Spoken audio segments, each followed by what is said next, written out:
that's good. This is like your Lucy, isn't it, Jackie? Oh, that thing is in red. That shirt there. Today's 19 July, 1986. And we're down at Crystal City in Virginia. It's Jeanette, Jessica, and I. Dad's here. Pauline.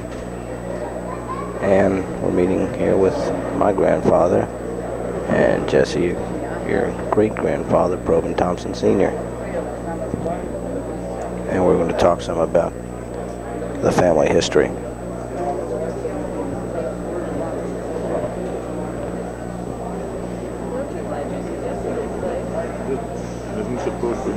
No, that's a different pin for a separate type. I want to talk a little bit about, if you don't mind, while you eat. We'll rush some of the, just the family history there. So what I want to do is ask you just a few questions, and if you can follow along, it's going back on both sides. Now, how far back? We'll start with your mother then. And her name was?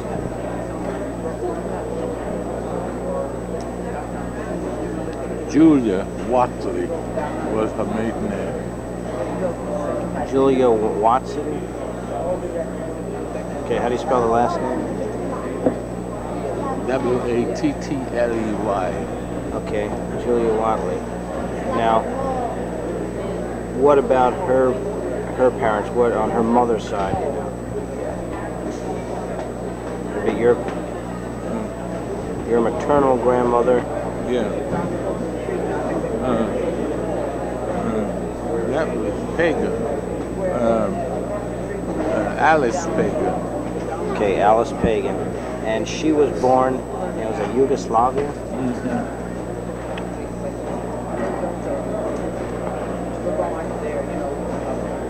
And when did yes. she?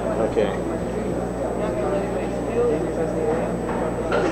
Now, what do you know about Alice Pagan?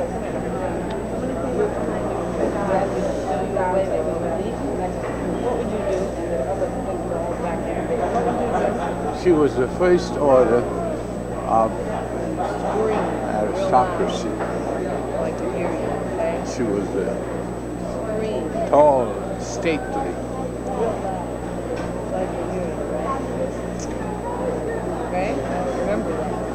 She was a fashion plate. True.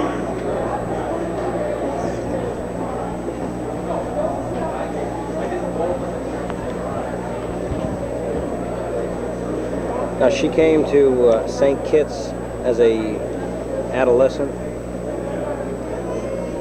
As a tourist with her mother.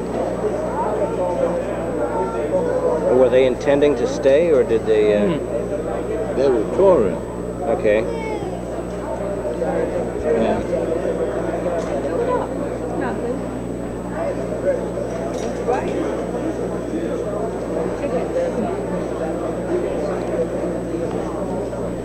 My father was, I think I have acquired much of his characteristics, his habits, making friends.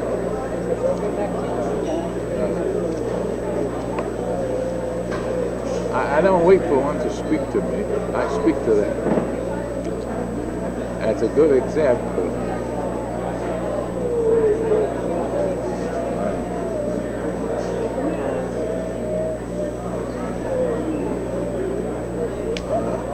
Probyn, I sent here to the projectionist.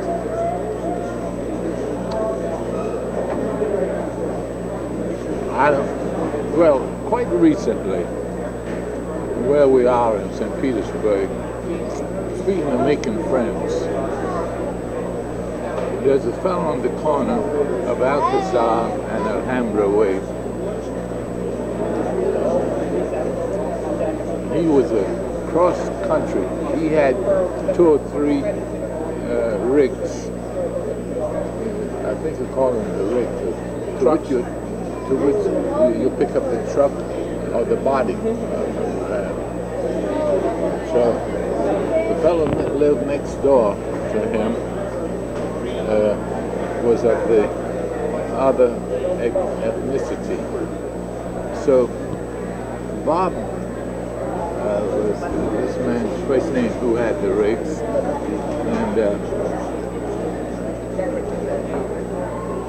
he was a very dark complexion person. So I don't know how the conversation began. Nonetheless, he told me that his next door neighbor had never spoken to him.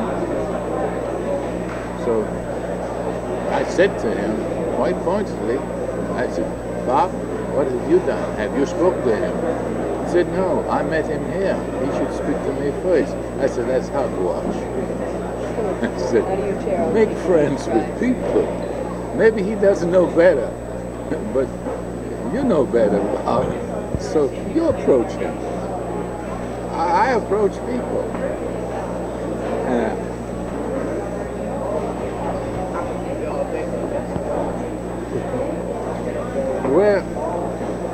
Where we live on 355 Eastern Parkway, your dad knows that house. I don't think you know it.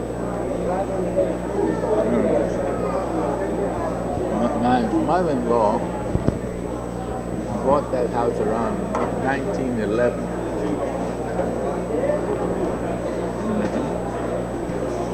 And the neighbors thought she was of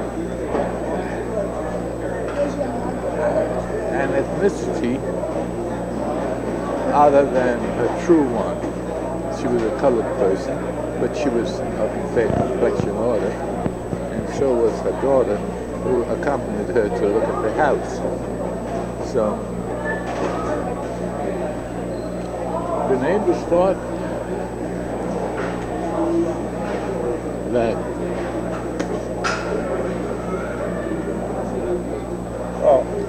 let's bring it back and we'll let them finish it.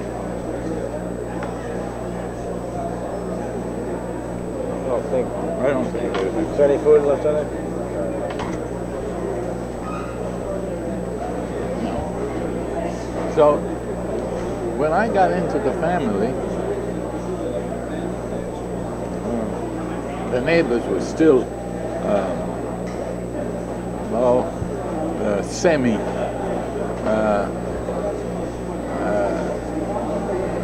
warm. They extended to the family. Well, I'm aware of the fact that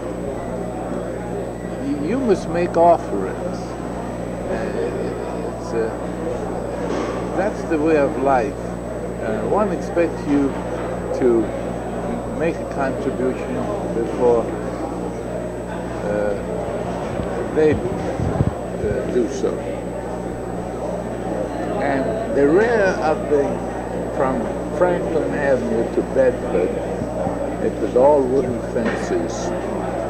And the street back of Eastern Parkway at that point was, excuse me, you may eat some of this. I know it. Not that I really want it. Well, I feel fine. I had a salad. Well, I want you to know you're not intruding. I know I'm not intruding. Go ahead, darling. So,